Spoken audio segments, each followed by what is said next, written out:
Hello everyone, welcome to the Old Man and the Read.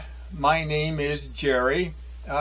Today I'm going to talk about another of my favorite writers, Peter Matthiessen.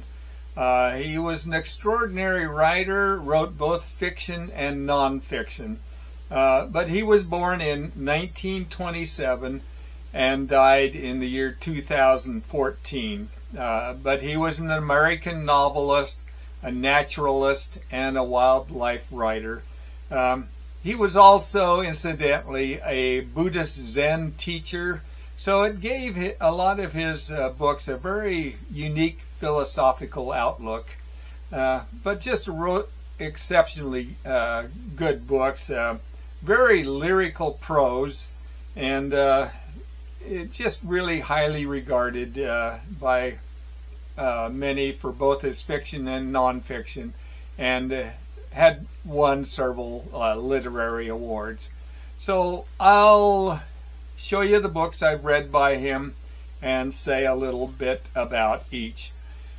The earliest book that I have that he published in 1961 is Raditzer, and this follows a man, Charlie Stark. Charlie Stark had just been married, but now he's on a transport ship heading for Pearl Harbor for a tour of duty during World War II. Now on the ship he meets a man named Raditzer. Raditzer is just a very unlikable character, just very obnoxious, but Charlie befriends him anyway. The two then are stationed in Hawaii, but they eventually lose contact with each other. But then following the war, they end up on the same transport ship, and that's where their friendship eventually ends. In 1965, he published At Play in the Fields of the Lord, just a magnificently written, brilliantly written book, and it's the story of missionaries in the Amazon.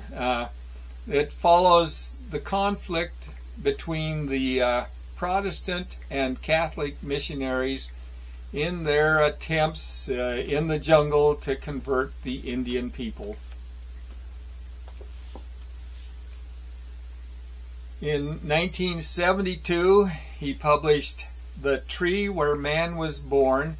Now this is the first book of several, a non-fiction book about Mathiessen's travels in Africa.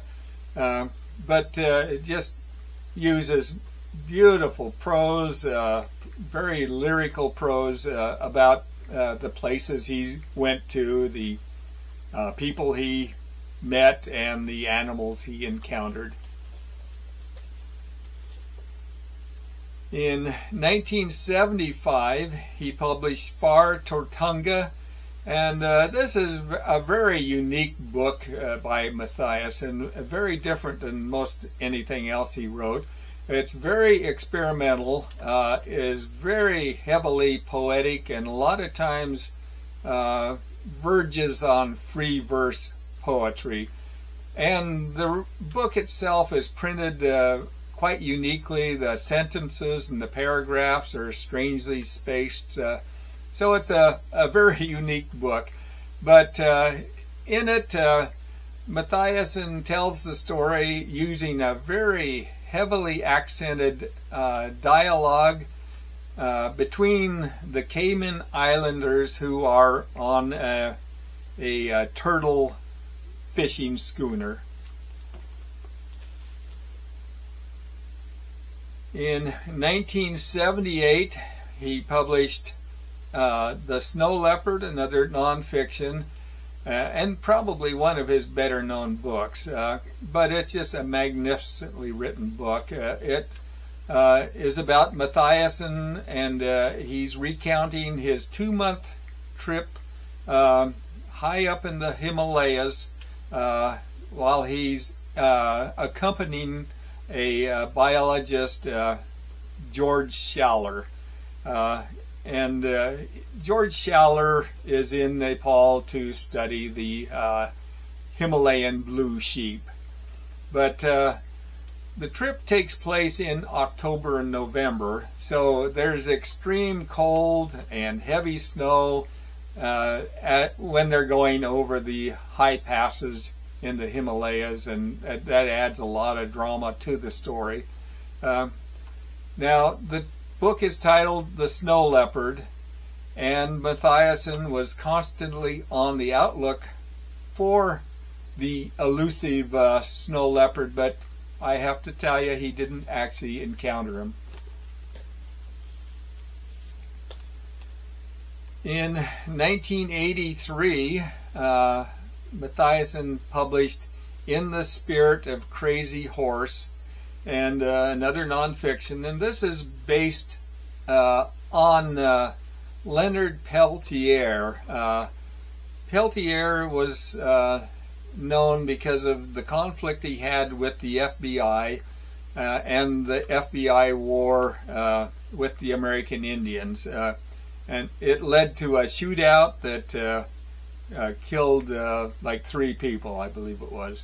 But Matthiessen basically was telling Peltier's side of the story, and much of it is based on the injustices that the American Indians and their mistreatment for more than a century.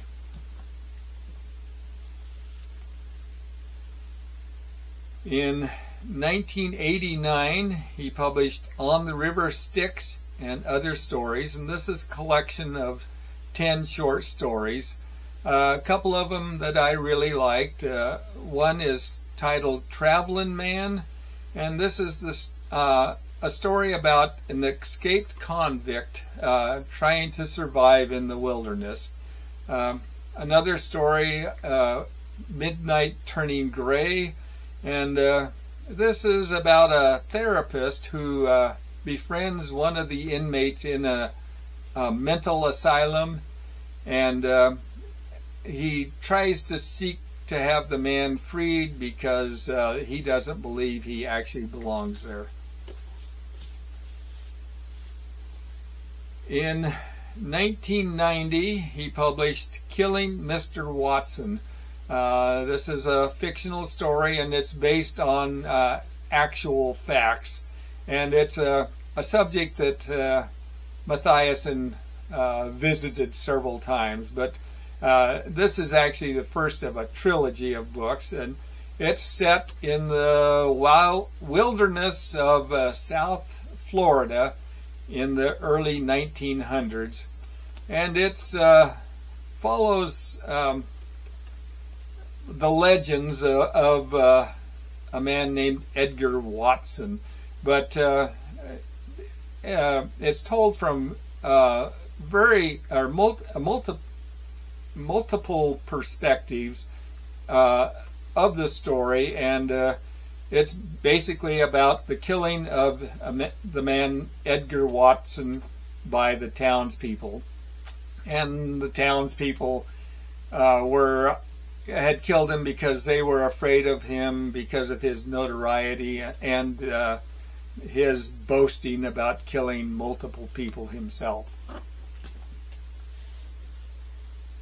In 1991, he published another nonfiction book, African Silences, and this is more about his travels in Africa. The first part is about trips he took, wildlife surveys through Senegal and Côte d'Ivoire. I'm not sure where that is, and about surveys in Zaire.